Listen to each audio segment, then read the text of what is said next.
নমস্কার বন্ধুরা, চম্পাস কিচেনে সবাইকে স্বাগত জানাই। আজকের রেসিপি হচ্ছে মটর পনির। ঘরোয়া উপকরণ ব্যবহার করে সম্পূর্ণ রেস্টুরেন্টের স্বাদের মটর পনির কী করে তৈরি করি, চলো তার রেসিপিটা চটপট দেখে নেওয়া যাক। ফ্রাইড রাইস, পোলাও, লুচি, রুটি সব কিছুর সাথে এটা খেতে কিন্তু ভীষণই ভালো লাগে।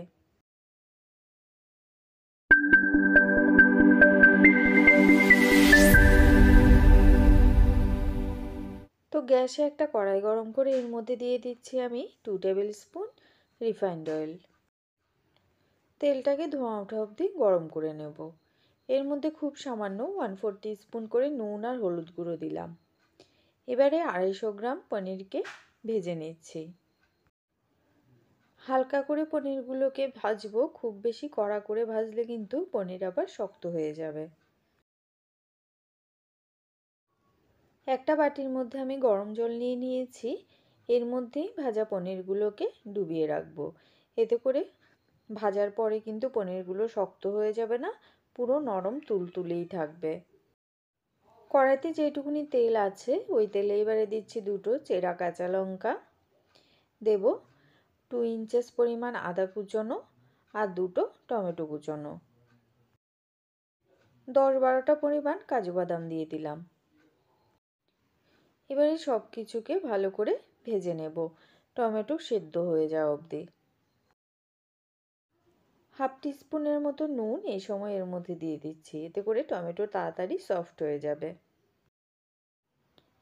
সব কিছুকে ভালো করে নাড়াচাড়া করে মিশিয়ে দিয়ে গ্যাসের আঁচ লোতে করে মোটামুটি 5 মিনিটের জন্য এটাকে ঢেকে দেব। মশলা ভাজা হয়ে গেছে। এবারে এগুলোকে একটা প্লেটের মধ্যে নামিয়ে নিচ্ছি।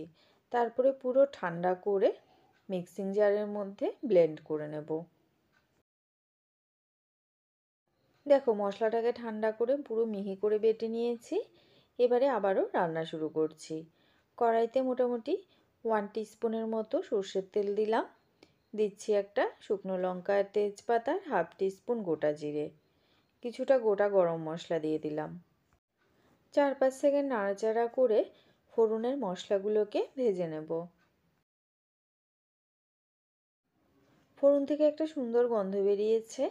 এবারে এর মধ্যে দিচ্ছি 250 গ্রাম মটরশুঁটি। মটর পনির যেহেতু রান্না করছি তাই মটরশুঁটির পরিমাণটা বেশি ব্যবহার করতে হবে। তেলের মধ্যে কিছুক্ষণ নাড়াচাড়া করে সামান্য এর মধ্যে নুন দিয়ে দিচ্ছি। এখানে 1/2 টিস্পুনের মতো নুন দিচ্ছি, এতে করে খুব তাড়াতাড়ি এগুলো সফট হবে। 1/2 টিস্পুন হলুদ গুঁড়ো দিলাম আর 1 টিস্পুন ধনে গুঁড়ো। মটরশুঁটির সাথে মশলা ভালো করে মিশিয়ে এবারে এর মধ্যে দিয়ে দেব বেটে রাখা মশলাটা। মিক্সিং জারটা ধুয়ে সামান্য জল দিচ্ছি। মশলা মটরশুঁটির সাথে ভালো করে মিশিয়ে এবারে এর মধ্যে দেব কাশ্মীরি লঙ্কা গুঁড়ো। মোটামুটি 1/2 টিস্পুনের মতো কাশ্মীরি লঙ্কা গুঁড়ো এর মধ্যে আমি দিচ্ছি।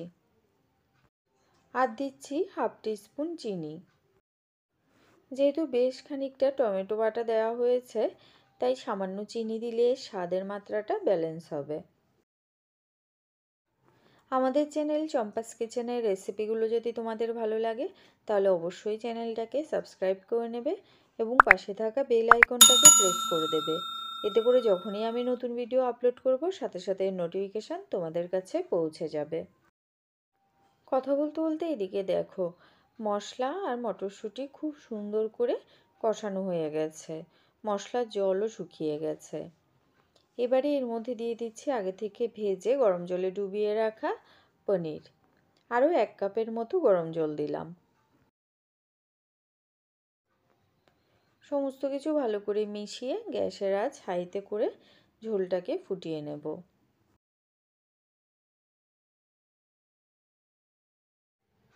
ঝোল ফুটে উঠেছে। এবারে এর মধ্যে দিচ্ছি 1/2 টিস্পুন গরম মশলা গুঁড়ো আর 1 টিস্পুন ঘি। সবার লাস্টে 1 টিস্পুন রোস্টেড কাসুরি মেথি পাউডার উপর থেকে ছড়িয়ে দেব। সব কিছু ভালো করে মিশিয়ে গ্যাসের আঁচ লোতে করে এবারে মোটামুটি এটাকে 10 মিনিট ঢেকে ফুটিয়ে নেব। এর মধ্যে মটরশুঁটি খুব সুন্দর করে সেদ্ধ হয়ে গেছে। ঝোলটাও বেশ ঘন ঘন হয়ে গেছে আর ঝোলের উপরে তেলও ভেসে উঠেছে। এই সময় ঝোলটাকে আর বেশি ঘন করব না, গ্যাসের আঁচটা অফ করে দিচ্ছি। এটা যখন ঠান্ডা হবে আরও অনেকটা ঘন হয়ে যাবে। তো বন্ধুরা, সহজ সরল ঘরোয়া পদ্ধতিতে তৈরি করা মটর পনিরের এই রেসিপিটা তোমাদের কেমন লাগলো অবশ্যই কমেন্ট করে জানাবে। ভালো লাগলে লাইক করবে আর তোমার বন্ধুদের সাথে ভিডিওটাকে শেয়ার করতে কিন্তু একদম ভুলবে না। লাস্টে উপর থেকে কাসুরি মেথি ছড়িয়ে দিয়ে এটাকে সার্ভ করে দিলাম। এতক্ষণ আমার পাশে থেকে ভিডিওটা দেখার জন্য অনেক অনেক ধন্যবাদ। ভালো থাকবে, সুস্থ থাকবে। পরের ভিডিওতে আবার দেখা হবে। বাই।